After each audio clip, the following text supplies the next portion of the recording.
Maybe I wouldn't have spent my entire teenage life wishing you would drop dead. Oh, I guess my wishes came true after all. Yuriko laughs along with me. It doesn't sound like the laugh I remember. It's more like a gurgle, like she has something caught in her throat. A trickle of blood pours from between her lips as she coughs. Is she still alive? No way. Do you need a tissue? This is just Noriko's crazy imagination, right? Whoa, hold on a second here. Konnichiwa, minasan kazu desu. Welcome back to Course Factory. Thanks for joining me. Let's continue to show. There are no new requests when I log into Corpse Girl's website this evening.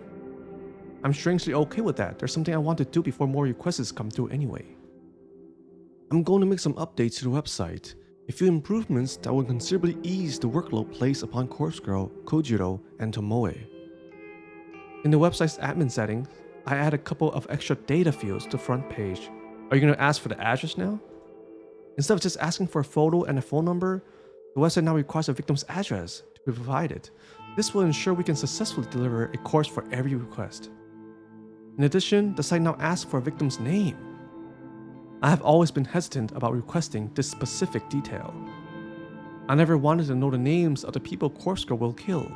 It creates familiarity, and I've always used to worry that it would prevent me from going through with the request. But more than all of that, I fear that I would delve too deep into somebody's life. I fear that I would become too attached, too entranced by standing on the outside and looking in. Knowing someone's name would have allowed me to easily find victims online and go down the rabbit hole of spying on their private lives. My voyeuristic fetishes would have defeated me. I know myself, and I know that I would have become far too interested in the person to carry out their death. It's the same reason I never reverse image searched a victim's photo before yesterday. Now things are escalating. Now that Corpse Girl needs a victim's address to ensure a kill. I have to get past all of that. I have to be strong for Corpse Girl. I'm somewhat relieved that the timing is suitable.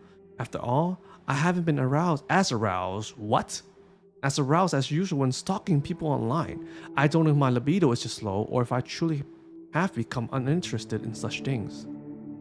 Either way, I believe I'm able to cope with the burden of extra knowledge. Learning victims' names, addresses, and all of that is going to work in Corpse Girl's favor. And I'm surely strong enough now to not give in to temptation and succumb to the scopophilia that has plagued my existence for years. After adding the victim's name and address fields to the website, I decide to add one final touch. There's a particular line of text that describes how the site works. I've always liked it. It says, your victim will receive a photo of their own corpse shortly before they die. It's concise and perfectly sums up the intention of the website. However, it needs to be updated to correctly applied to Corpse Girl's new modus operandi. I changed the line ever so slightly, just enough to make a difference. It now reads, your victim will receive their own corpse shortly before they die. Some people might think this doesn't make sense. They'll think that maybe it's a typo or written by someone not familiar with the language. But it is completely intentional. Now that I've made all the changes to the website, I click the Save button in the admin panel. The changes are reflected immediately on the front page of the website. Corpse Girl's new and improved request form is online. With that done, I need to simply sit back and wait for some new requests to pour in. And it shouldn't take long once I put my next plan into motion. Because I finally figured out how my sister can be of use to me after all these years. She's going to help me become famous. Yuriko Kurosawa's death will ensure that everybody in Japan knows the name Corpse Girl. What? What's gonna happen? For the first time in a while, my fingers scrape against the bottom of the cabinet drawer. Oh shit. I fumble around and grab the last remaining burner phone in the drawer. It's a fairly modern handset from around 3 years ago. These newer models never retain their battery charge for more than a month or so when they're being inactive. Thankfully, it uses a generic charger, so I quickly plug it into the kitchen outlet and wait for it to return to life. I glance back down at the open drawer. is completely empty now. I'm going to need to restock my supply of burners if I hope to continue with corpse girl work.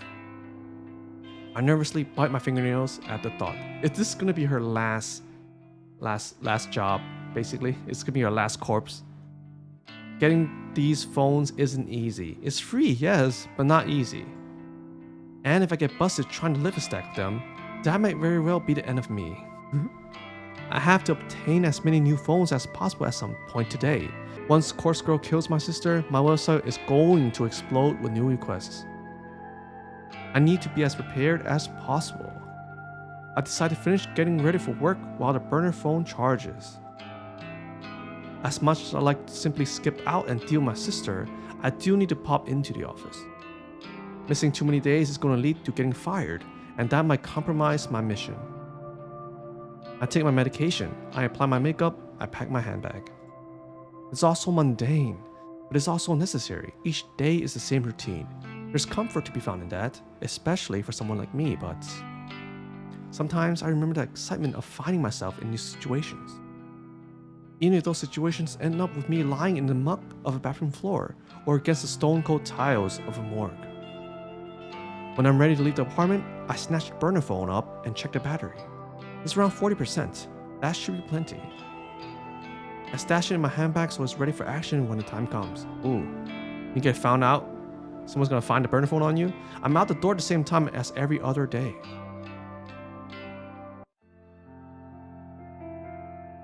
I find myself alone in the office well after a working day has ended. The entire floor is empty and silent. I shut down my computer and stretch my tense arms. I don't normally like staying back late, but sometimes it's necessary to get work done. And when I say work, I am of course referring to Corpse Girl's tasks. When I'm absolutely certain that everybody has gone home, I get out of my chair and wander listlessly around the office. It's kind of nice having a place to myself. It's like my apartment, only bigger and colder, and without the terrible odor of mold that permeates the walls. I notice that quite a few people tend to leave their belongings at their desk.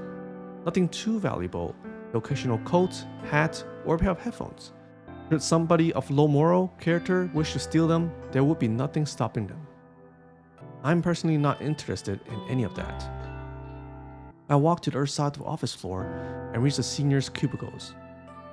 Even the seniors leave important things laying around. There's a gift bag with a cake shop logo on the front, a company credit card, a few personal bank statements. But the contents, their desk drawers, are where the real gold is found. As I rifle through one drawer in particular, I find exactly what I'm looking for. What are you looking for? It's an old Noise brand phone. Oh, that's how you get phones? It's an old Noise brand phone, a few models earlier than my own. It slips into my handbag right alongside the burner phone I brought from home. I close the desk drawer gently and trapeze into the next cubicle. The top drawer here contains a flip phone, a familiar classic. It'll serve me well into the handbag it goes. This is how you gather burner phones? One of the main problems I have with this company, with any company in fact, is the wasteful attitude of management. Executives, seniors, and even some junior staff are provided with company phones. Basically, if you're expected to make calls on the job, the company will issue you a phone so that you don't have to use your own. However, with the rapid evolution of modern technology, phones often find themselves replaced or upgraded well before they cease functioning, and management doesn't care about recycling or repurposing unused, obsolete phones. The devices simply drift to the bottom of the drawers or storage cabinets, destined to become forgotten within moments. Am I really doing the wrong thing by taking these phones off the company's hands? It's not like I'm stealing personal property from employees. I'm only taking what the company is likely to write off as a business expense. And this is a multi-billion yen company. Are they really going to miss the odd, outdated device? I justified this to myself long ago. I'm ensuring these phones are used for a bigger purpose. And there's nothing bigger than fulfilling Corpse Girl's ambitions. As I swipe the fourth or fifth phone, I hear a ding of the elevator from across the office floor. Shit. Who is it? Someone's here. I need to get away from the cubicles without being seen. Noriko, is that you? Holy shit, just calls out to her. I must have ducked down a second too late because the voice identified me correctly. I scuttle forward on my knees just a little bit so that I'm not so close to the cubicles. This is probably Shinya, huh? When I get to my feet, I'm halfway between the senior employees area and the juniors open plan desks. Shinya? Shinya walks over from the elevator to greet me. Hi. You're here awfully late. What were you doing over there? That is, if you don't mind me asking. Oh, I lent my USB drive to one of the seniors earlier and they didn't return it, so... Oh, did you find it? Nope. Oh well. I'll ask about it tomorrow. I could help you look if you like. Seriously, it's okay. I'm about to head home anyway. What are you doing here? I left my wallet at my desk. Can you believe it? Luckily, I remembered before I took Tomoe out for dinner. I would have appeared to be quite the buffoon if I'd been unable to pay for our meal. Yeah, I suppose so. Hey, how are things anyway? Things with Tomoe are great. We are truly in love. Well, okay, not exactly what I meant, but how are things here? I mean, what happened with Kotomi and... Ah, that whole kerfuffle. Can you believe Miss Ida is dead now? Is it wrong of me to say that I'm happy she's dead? Is that an awful thing to admit? I gently shake my head, but I don't interrupt his train of thoughts. It's so bizarre. Especially considering our relationship and how determined she was to end my career. It bothers me that Shinya is still referring to the conflict between himself and Kotomi as a relationship. But it would seem that she was the only one with animosity toward me. As such, the other executives said I'm welcome to work here as long as I like. In fact, they were even generous enough to give me a small salary raise. Wow! That's great, Shinya. I'm really happy for you. Thank you. It truly was a struggle there for a little while. Before my brain can even register what I'm saying, the following words tumble out of my mouth. Do you want to talk about it? Noriko, I know that I haven't been as open with you as I should have been. Maybe talking about it will help me put the whole thing behind me. I bite my tongue as I try to think of a way to back out of the situation. Oh. You know, if you're uncomfortable talking to me, maybe Tomoe can help? My objection is met with a smile. Looks like I'm in too deep now. Tomoe means well. She really does. But whenever I bring up the subject, she becomes visibly angry. Many a death threat against Miss Ida has been made aloud. I wouldn't be all too surprised if Tomoe was the one who killed her. There certainly is a motive there, after all. So you don't know who killed Kotomi? I don't even think the police know that much. Father showed me the photos of the crime scene. Chances are that whoever did kill her was also killed in return. Though, as abusive as she was toward me, I never took her as the type to instigate a mass murder. She was an angry person, yes, but that seemed to stem from a lack of fulfillment. That's what I assume, anyway. And I think that's the reason she made her advances on me. Shinya, I really am sorry. I'm so sorry that you had to go through such a traumatic experience. I thought I was going to lose everything. My job, my relationship. Miss Ida threatened to steal it all away from me. Just so she could experience some form of power, some small manner of pleasure. Why do people do those things, Noriko? What joy is there even to be found in... I take my time to consider my reply. I'm probably not the best person for me to be having this discussion with, but all things considered, it does seem to be helping him come to terms with things. Shinya, what you went through with Kotomi, what she did to you, that's not what it's about. She never had the right to put you through that. I hope that one day, when you're comfortable and feeling healthy, I hope that you can make some good memories with Tomoe. Yes. I hope so. Thank you, Noriko. Don't mention it. I don't know if my words were the right ones. What right do I have to talk about what he went through? I can only hope that I managed to bring him some sort of comfort. Well, I better grab my wallet and get going. Don't want to keep Tomoe waiting. Say, would you like to join us, Noriko? Are you hungry at all? Oh, I don't want to intrude on your romantic evening. It's no trouble, really. Maybe next time.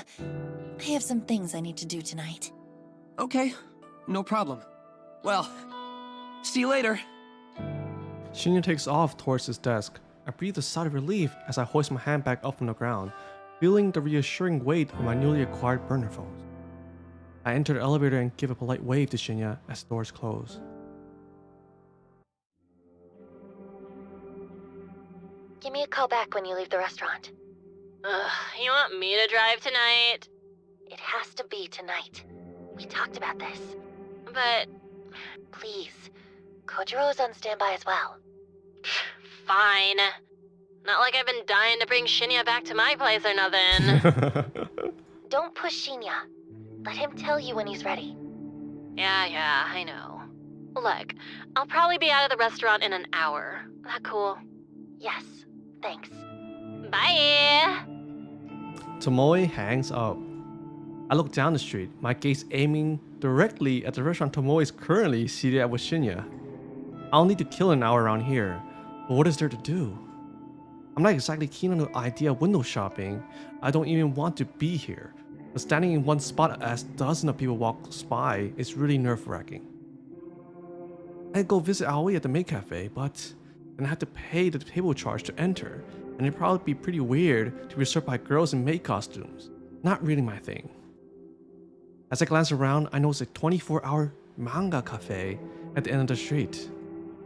That could actually be perfect. I could rent a quiet place for a few hundred yen and just read a book until it's time to go.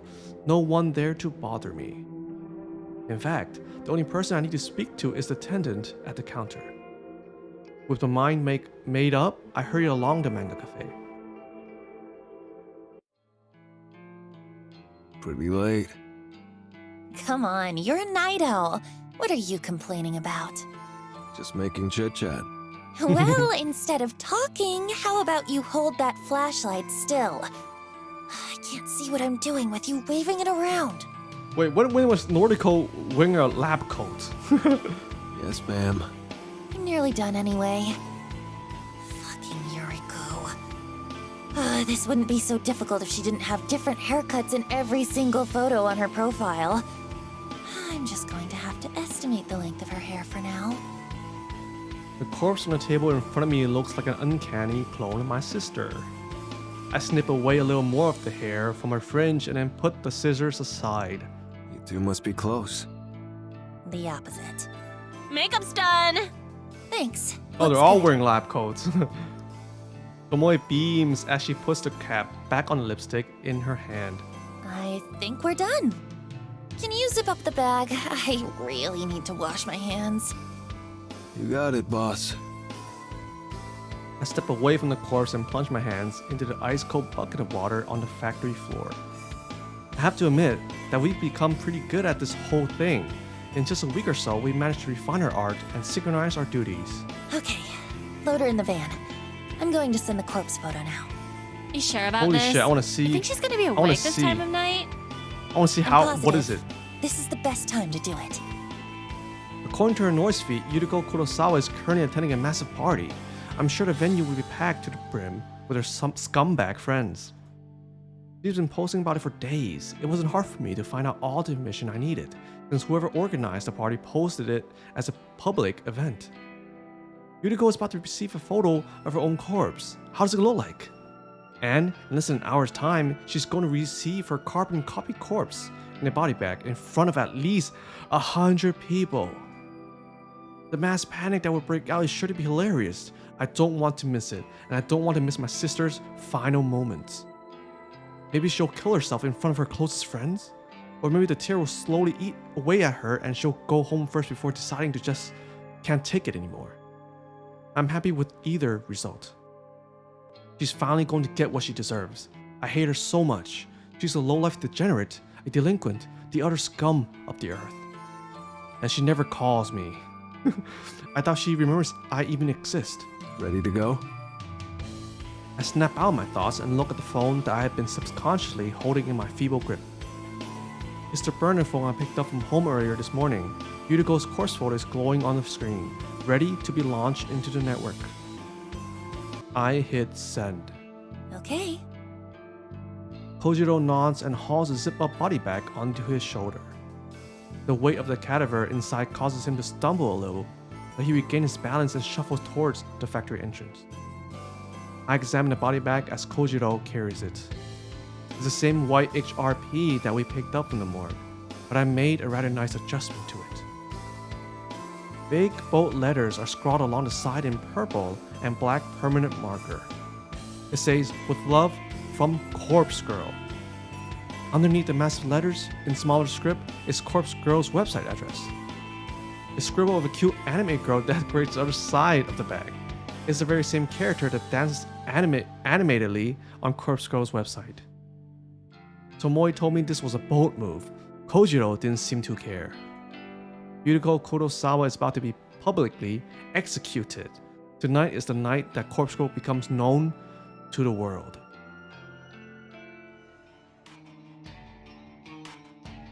This is the quietest house party I've ever witnessed. I've only managed to catch a glimpse of it before Kojiro shoots my eyes with his ice-cold hands. I want to object to him censoring my vision, but the smell of blood causes me to slump against his shoulder and I resort to whimpering quietly as he places me gently on the ground. Vision of the house party from hell is still vivid behind my closed eyelids. It's not like I've been to many house parties in my life. In fact, when I really think about it, I don't think I've ever been to a single one before this moment. But I've seen them on television. I've seen them in movies. They're always loud. Music is blasting. People are dancing, drinking, making out. The scene I witnessed doesn't look like any of that. I'm pretty sure dead bodies don't line the floor at a regular house party. What? I'm pretty sure trails of blood aren't on the guest list. This party is weird. The walls are slashed, there's broken glass everywhere, specks of blood are dotted across the furniture. Someone in the next room is sobbing quietly. Someone above, perhaps inside the ceiling, is groaning. What? Kojiro is sitting next to me now, and I can imagine a bored expression hovering over his features. He still has his hand over my eyes. He taps the fingers of his other hand against the body bag beside him. His stitches drum out a rhythmic beat upon Yuriko Kurosawa's clone, still zipped up and sealed inside her temporary coffin. I think Tomoe is still in the van. She says something about not wanting to get messed up. I never planned on entering this party. Kojiro dragged the body inside, then returned shortly after and told me I should come take a look. So here I am. Here I am, blinded by Kojiro's misguided attempt to protect me from the carnage I'm willingly unleashed. What? I asked him if he killed all these people here. He said no. I suppose I believe him. I managed to squint through a gap in Kojiro's fingers momentarily. The blurred shape of 4 or 5 bodies are on the floor in front of us. There's a straight arm lying limply on a chair that's currently unaccounted for. What? Kojiro presses down firmly against my face and my vision darkens once more. I hear his voice and I imagine his calm demeanor in my mind. Thoughts? Oh shit, what happened? Don't know. I haven't managed to sort my head out just yet. Your sister's over there. Well, a corpse that looks like her, at any rate. Give me a second. Okay. Kojiro releases his grip from my face. What's happening? What happened? I stand. I tiptoe forward, stumbling thanks to my still blurry eyes. I can make out the shape of a sofa close to the wall, and I approach it carefully. What the hell happened? The empty gap between the sofa and the wall is a 3-foot wide space. I'm not sure why the owner of this house doesn't keep the sofa directly against the wall. The empty space here seems kind of useless. Maybe the sofa is all the way against the wall, it becomes too far from TV? That's a possibility. I would personally just get a bigger TV so the sofa can be kept comfortably flush with the wall. The gap here really annoys me. It's making me irritated. I want to push the sofa back myself, but I know I don't have the strength. It's a massive thing, bigger than I am, and maybe even bigger than Corpse Girl. Even if I was strong enough to move it, there's still the issue of my sister lying here between the sofa and the wall. She's in the way. I have to move her first, and the thought of touching her is absolutely disgusting. Even when she was alive, I never wanted to touch her. She's a foul excuse for a human being. Hey, Yuriko. Holy shit. Long time no see. She doesn't respond. You don't look so hot. Guess I'm prettier now, huh? Why do you never call me? Whatever. I wouldn't answer the phone anyway. She doesn't say anything. The sound of someone grunting behind me doesn't interrupt my concentration. I assume it's just Kojiro clearing his throat. Have you seen Mother lately? I haven't heard from her in a while. I'm sure she's fine. Are you still on parole? I heard you were working at a clothing store. Yeah, I'm fine. I'm Holy working for shit. Temujin at the moment. Noriko has gone crazy. Yuriko nods. What? It's okay. There are worse jobs, I'm sure. How did you get that cut across your throat? Does it hurt? I reached forward and slid my fingers into Yuriko's gashed throat. Holy shit. When I removed them, I frowned at the red blood dripping down into the gash between my knuckles. That's disgusting. What the hell? Remember when you bandaged me up after I busted my knee? You said Mother would be mad if she found out that you hurt me. So you tried your best to fix me up before she got home. She found out, though. I think she's going to find out about this, too. There's no way you can keep this from her, Yu. Yuriko smiles gently. I wipe the blood onto my skirt. Oh? Him? That's Kojiro. He's a friend. No, there's nothing between us. I hear the grunt from behind once more. I know. You're actually nicer than I remember. Why couldn't you ever be this nice when we were kids? If you'd been this nice to me, then maybe I wouldn't have spent my entire teenage life wishing you would drop dead. Oh, I guess my wishes came true after all.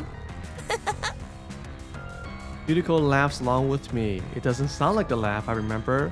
It's more like a gurgle, like she has something caught in her throat. A trickle of blood pours from between her lips as she coughs. Is she still alive? No way. Do you need a tissue? This is just Noriko's crazy imagination, right? Whoa. Hold on a second here. Oh. Here. I unzip my handbag and retrieve a tissue, then hand it to Yuriko. She tilts her head and sprays the rest of the blood from her mouth. Holy shit. Noriko. Okay. I gotta go. Say hi to Father for me, okay? Oh, is the father dead or something? I leave Yuriko behind.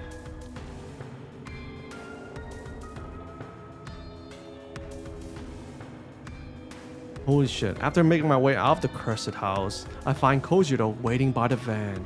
Tomoe has shut herself inside and rolled up all the windows. I think we're done here. Holy shit, what happened? Okay. Leave this here? He lazily indicates the body bag on the ground. Yeah, I guess so. Didn't need We it didn't after all. need it after all. Holy shit, what happened? Guess not. Holy shit. Kojiro slaps his broad hands across his trousers, dusting them off. He cocks his neck to the side and stretches his limbs. I make an attempt to reach for the van's door, but Kojiro stops me. Not curious about what happened? Oh, I am. Can you tell me? How do you know? Only a little. She's dead, though. Or dying. That's all that matters. Oh, actually, give me 1 second. I quickly dart back inside the house.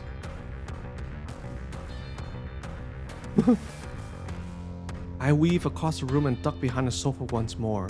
Yuriko is silent and unmoving. I do my best to push her body to the side with my skeletal arms. She budges an inch or two, and I find what I'm looking for, her phone buried between her ass and the carpet. I turn on the screen and find there's no fingerprint or passcode lock. The photo of Yuriko's corpse, the very same photo that I sent to her earlier, is still on the screen. I guess she did receive the photo then. Maybe that's all it took this time. She must have been pretty freaked if she killed all the people here. This is like the Kotomi Ida situation all over again. My voyeuristic tendencies flared up and I decide to look through the rest of her photos. I swipe across the screen just once and nearly jumped out of my skin. What happened? Yuriko received a photo right before she received the one I sent. It arrived 10 minutes before my photo. Oh! It's another image of a corpse. Stab at Shuji's at the party? Stab Shuji at the party. What? Another photo depicting her death, but it's completely different than the one I crafted. What the fuck? What the hell is right? Someone else sent Yuriko Kurosawa a photo of her own corpse only 10 minutes before I did. Yuriko received a corpse photo from somebody else. Oh my god, I think he got a copycat. What is going on? I examined the photo in detail. It's well made, just like my own work. If I didn't know any better, it would be easy to assume that I made this. But what stands out the most is the writing on the bottom of the image. It simply says, "Stab Shuji at the party." Stab Shuji at the party. Who the hell is Shuji? Is he here? Is he one of the dead bodies scattered around this accursed house? I quickly discard the thoughts of Shuji. A more important question has come to my attention. Is someone else crafting corpse photos and sending them to people? Does Corpse Girl have a copycat? An imitator? But why target Yuriko? Why target somebody whose death was requested through Corpse Girl's website? I can't process this right now. It's already past midnight and I'm utterly exhausted. I shove Yuriko's phone into my handbag and get the hell out of the house.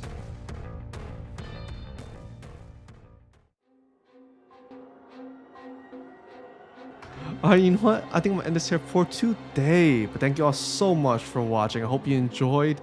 I'll see you in the next one. Matane.